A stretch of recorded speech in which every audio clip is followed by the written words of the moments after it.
Esta é uma história que minha ex-cunhada me contou há alguns anos. Eu a conheço há 17 anos.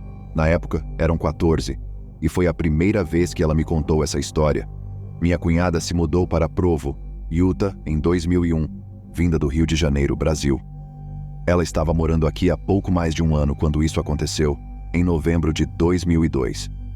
Segundo ela, ainda estava se acostumando com a cultura e os costumes americanos e, portanto, ainda era um pouco ingênua. Ela promete que isso é algo que nunca mais fará. Agora vamos à história em suas próprias palavras. Era uma noite de neve, em novembro de 2002, e eu estava voltando tarde do trabalho para casa. Dirijo mais devagar do que a maioria das pessoas, mesmo nas melhores condições climáticas, porque altas velocidades me causam ansiedade.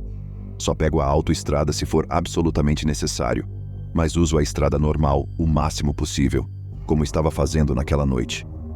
Eu estava dirigindo com calma para casa em meio a uma tempestade de neve.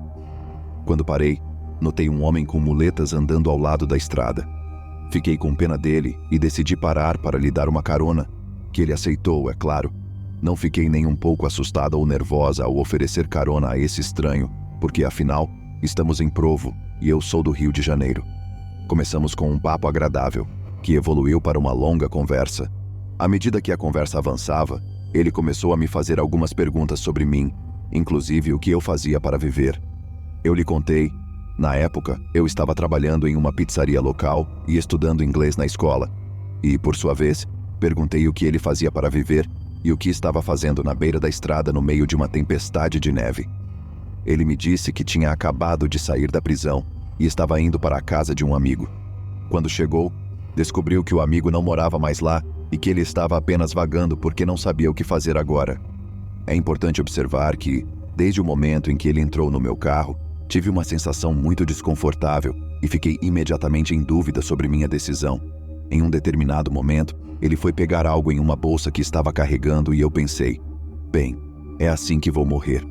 Acabou não sendo nada, mas eu estava com medo o tempo todo, mesmo que não estivesse demonstrando. Você deve estar se perguntando qual foi a resposta dele sobre o que ele fazia para viver. Bem, o que ele disse depois que fiz essa pergunta me gelou até os ossos. Ele simplesmente me disse o seguinte: eu acabo com a vida das pessoas. Em seguida, começou a me dar um conselho muito bom. Ele disse: você é uma boa pessoa, mas o que você fez por mim hoje, eu quero que você nunca mais faça. É perigoso. Há muitas pessoas ruins por aí, e hoje é seu dia de sorte. Com isso, ele me pediu para encostar o carro, saiu e seguimos caminhos diferentes.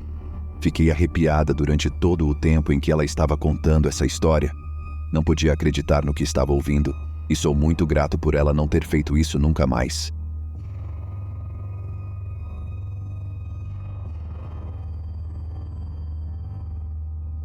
Essa noite ocorreu há cerca de 7 anos, quando eu estava voltando para a casa de meus pais. Eu tinha 22 anos. Era jovem, ingênuo e, bem, idiota. Tinha acabado de me mudar para meu primeiro apartamento.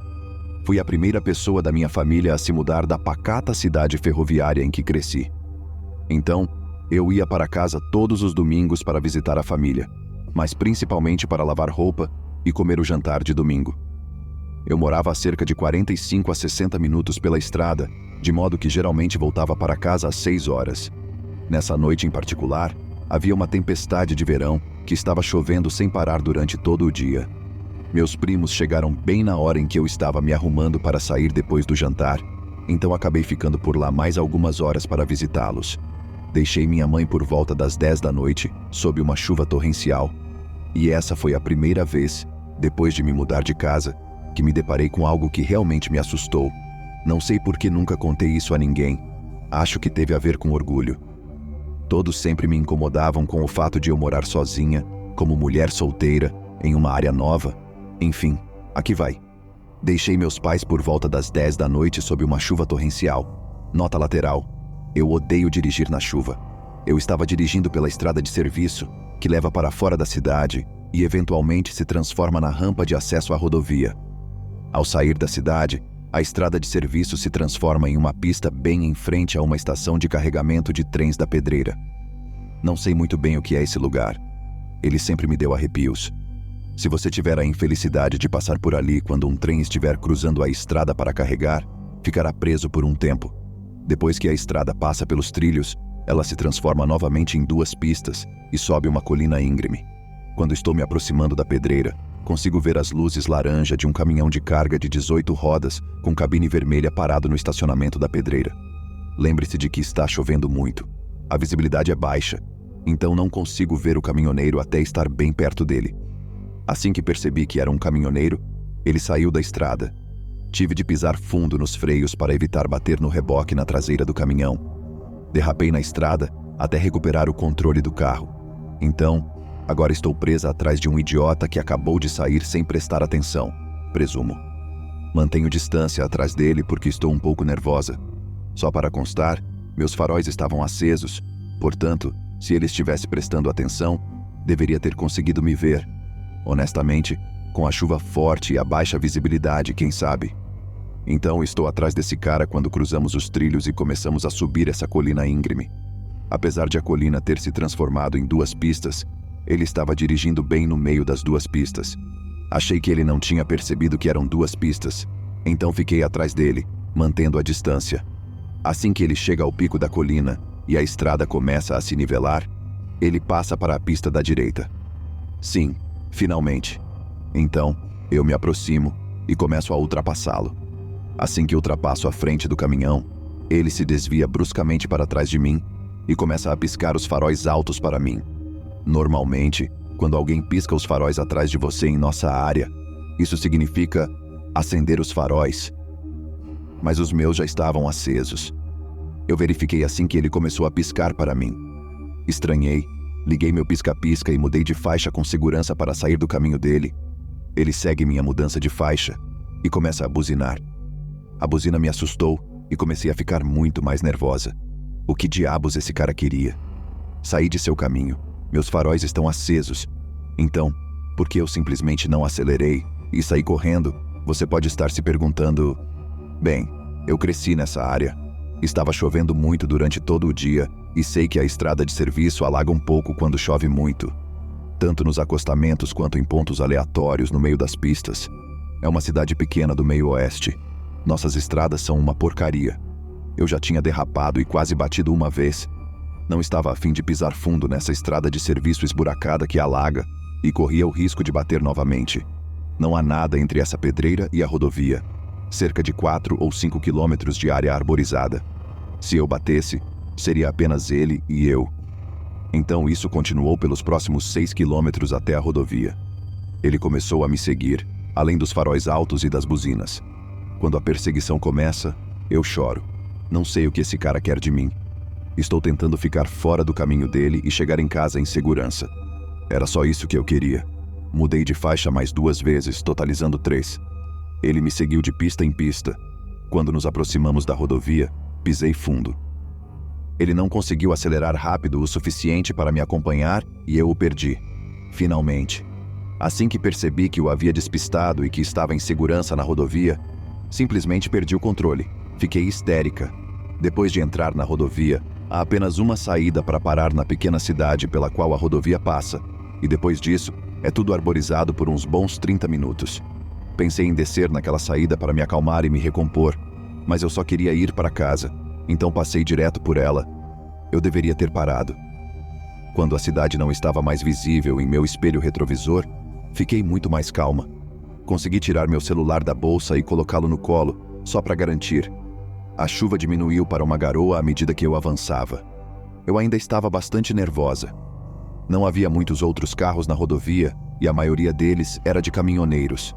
Eu estava na pista central quando o caminhão ao meu lado, na pista de ultrapassagem, começou a tocar a buzina e entrou na minha pista, forçando-me a passar para a terceira pista. Ele continuou a se mover, quase me forçando a sair da rodovia. Acelerei e mudei de faixa bem na frente dele, de modo que voltei para a faixa central. Diminuo a velocidade, de modo que estou alinhado com a cabine da frente. Clico 2 vezes no botão home do meu telefone, atalho da câmera, e abro a janela. Começo a tirar fotos do cara. Acho que os flashes o fizeram perceber o que eu estava fazendo, e ele começou a diminuir a velocidade até ficar atrás de mim novamente. Tirei muitas fotos. Acelerei e o perdi de vista atrás de mim. Fiquei satisfeita por ter conseguido tirar fotos, mas a essa altura estava com tanta raiva que encostei no acostamento da rodovia e o esperei. Eu só queria ficar atrás dele para poder tirar uma foto da placa do carro e denunciar esse idiota. Infelizmente, ele estava atrás de mim, com certeza. Percebi faróis atrás de mim, bem longe, mas atrás de mim mesmo assim.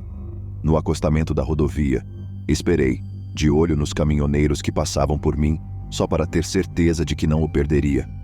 Percebi uma sombra passar pelos faróis do caminhão, o que me assustou um pouco. Será que ele saiu da cabine? Não fiquei por perto para descobrir. Simplesmente fui embora e voltei para casa o mais rápido possível. As fotos foram um fracasso total. Ainda estava chuviscando. O flash, combinado com a garoa, fez com que as fotos ficassem sem luz. Eu podia ver a cabine vermelha, mas não importava quais filtros eu usasse. Não dava para ver exatamente o que a cabine indicava.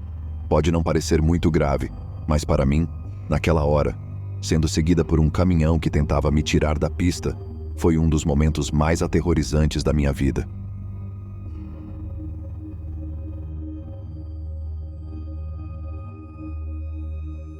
Olá, pensei em compartilhar minha experiência caso alguém já tenha passado por algo semelhante ou tenha uma ideia do tipo de situação com a qual eu estava lidando.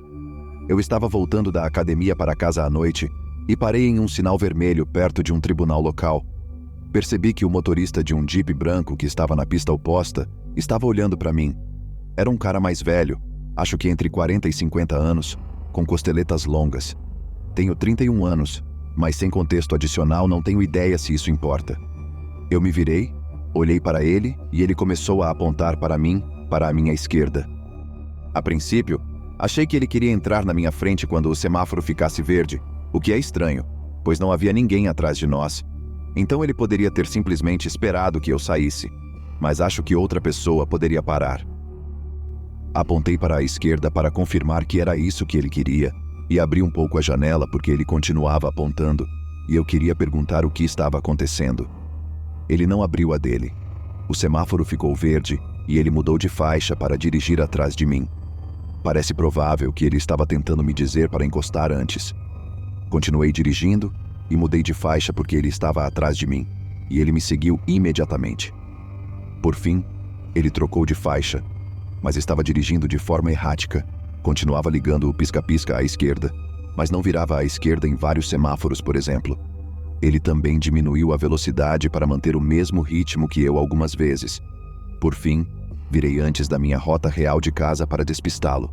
Ele continuou, mas quando dei a volta para realmente ir para casa, eu o vi no semáforo esperando para virar à esquerda na estrada em direção à minha casa. Então tive que continuar dirigindo. Não sei ao certo quais eram suas intenções, do porquê ele estava me seguindo, mas foi no mínimo estranho e enervante, e jamais iria parar em um lugar à noite, sem ninguém por perto, porque um estranho me pediu.